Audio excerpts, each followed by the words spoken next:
কেউ কেউ বলছেন ওসমান হাদি যদি সত্যি চলে যায় তাহলে প্রত্যেক ঘরে ঘরে হাদি তৈরি হবে, এক একজন রিক্সা চালক হাদি হয়ে যাবে, এক একজন ভ্যান চালক, এক একজন কৃষক মজুর হাদি হয়ে যাবে, এক একজন রাজনীতিবিদ সব হাদি হয়ে যাবে। কিন্তু চূড়ান্ত বাস্তবতা হচ্ছে কি জানেন? এই হাদিরা মূলত আর কোনোদিন আসে না। এই হাদিরা যদি একবার চলে যায় তাহলে এই হাদিদের ওই জায়গা আর কেউ পূরণ করতে পারে না।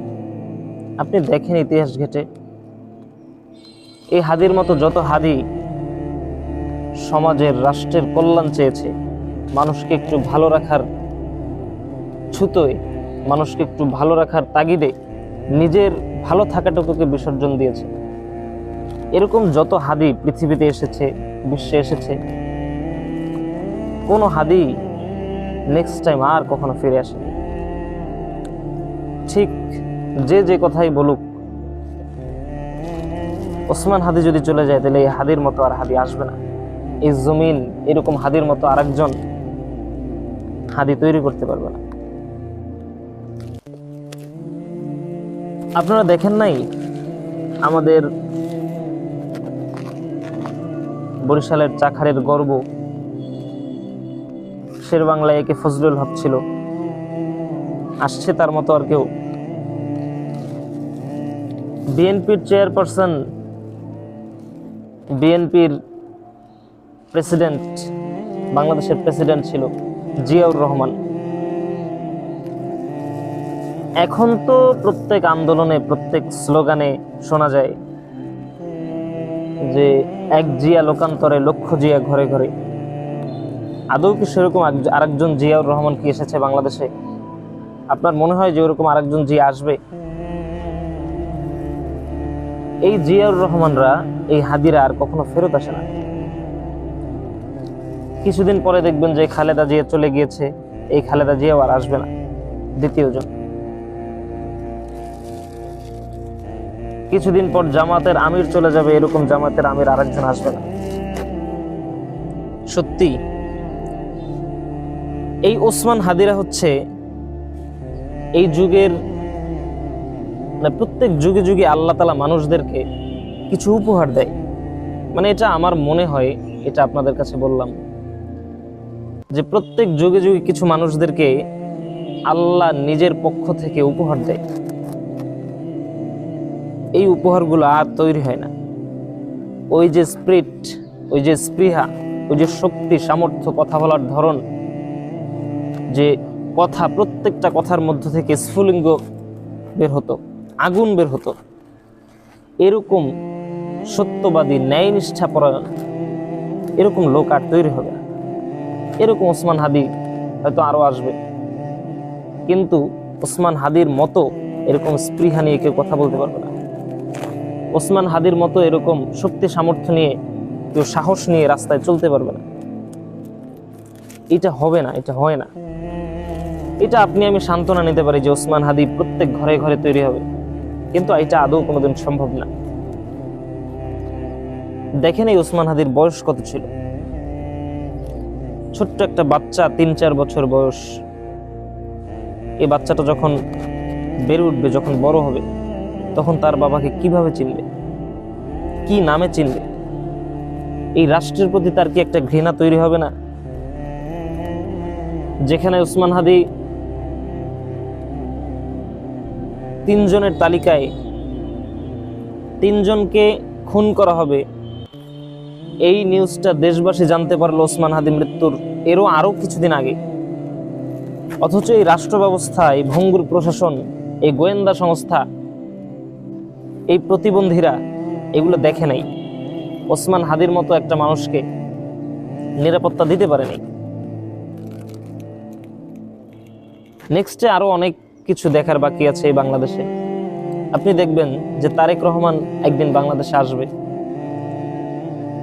হয়তো এই তারেক রহমানকেও একদিন এভাবে শেষ করে দেওয়া হবে।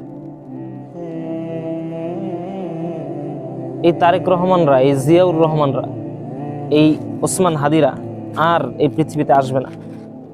ওই ধরনের স্পৃহা নিয়ে আর আসবে না কেউ। হয়তো অন্য কেউ আসবে, ওসমান হাদির মতো আর কেউ আসবে, হবে না। এটা আল্লাহ তাআলা পাঠায় না। এটা হচ্ছে আমাদের রাষ্ট্রীয় শৃঙ্খলার ফল। এটা হচ্ছে আপনার আমার কৃতকর্মের ফল। ইসলাম কত সুন্দর জীবন ব্যবস্থা দিয়েছে আপনাকে, কত সুন্দর সিস্টেম দিয়েছে। আপনি সেই সিস্টেমকে রেখে যখন নতুন আরেকটা সিস্টেম চালু করলেন ইসলাম বাস্তবায়ন করার, যখন আরেকটা নতুন সিস্টেম চালু করলেন দেশের মানুষকে সুরক্ষা দেওয়ার, আমি বলছি না আপনার উদ্দেশ্য খারাপ, আমি বলছি না আপনি ক্ষমতালোভী, আমি বলছি যে আপনি যে সিদ্ধান্তটা নিয়েছেন যে এই প্রসেসে হবে, এই প্রসেসে মানুষ সুখ শান্তিতে থাকবে, এটা আদৌ সম্ভব না ভাই। আমি সেইটা বলছি, আমি আপনাকে দোষারোপ করছি না, আমি বলছি যে আপনি সিদ্ধান্ত নিতে ভুল করছেন। ইসলাম এত সুন্দর সিস্টেম আপনাকে দিয়ে দিয়েছে, অথচ আপনি সেই গণতন্ত্রের পিছনেই পড়ে আছেন। এই গণতান্ত্রিক সিস্টেমটা দেখেন, আপনি তাকিয়ে হাদির দিকেই তাকান, কি হবে বলেন? হাদির এই খুনির কি বিচার হবে আপনি বলেন আমাকে? এই হাদির খুনির বিচার হবে না। এই রাষ্ট্রীয় যে সিস্টেম গণতন্ত্র, এটাকে এমন ভাবে তৈরি করা, এমন ভাবে ক্রিয়েট করা হয়েছে, যেভাবে ডিজাইন করা হয়েছে, এই প্রসেসে এই সিস্টেম ফলো করে, এই প্যাথওয়ে ফলো করে আদৌ কোনোদিন ভালো মানুষ ক্ষমতায় আসা এটা ইম্পসিবল ব্যাপার। আর যদি কোনোদিন ভালো মানুষ চলেও আসে, এই ইম্পসিবলের মধ্যে থেকে যদি মনে করি যে 1% সম্ভাবনা আছে ভালো মানুষ যাওয়ার, সেই মানুষদেরকে এইভাবে ওসমান হাদির মতো গুলি করে খুন করা হবে, কি করবেন বলেন? আপনি কিভাবে পরিবর্তন করবেন এই সমাজ? এই সিস্টেমে কখনো ভালো মানুষ তৈরি হবে না। এই বাংলাদেশের মাটিতে এই সিস্টেমে ভালো মানুষ তৈরি হবে না। আর যদিও হয়, তাহলে এরকম ওসমান হাদির মতো গুলি করে খুন করা হবে, হত্যা করা হবে।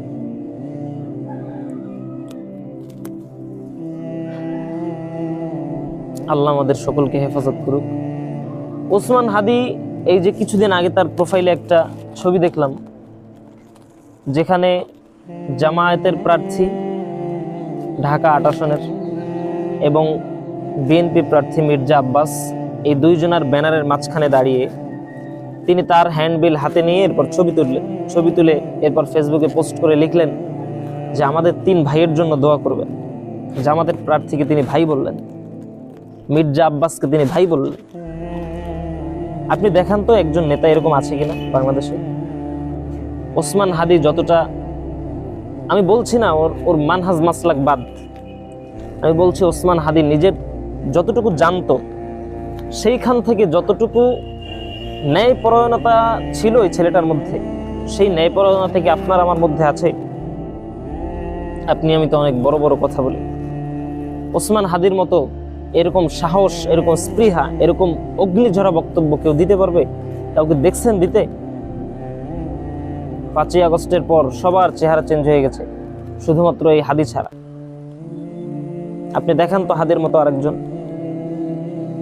এই মানুষটাকে বলা হচ্ছে যে তোমার গায়ে আমি ময়লা নোংরা পানি ঢেলে দিব, তোমাকে নোংরা পানি পান করাবো।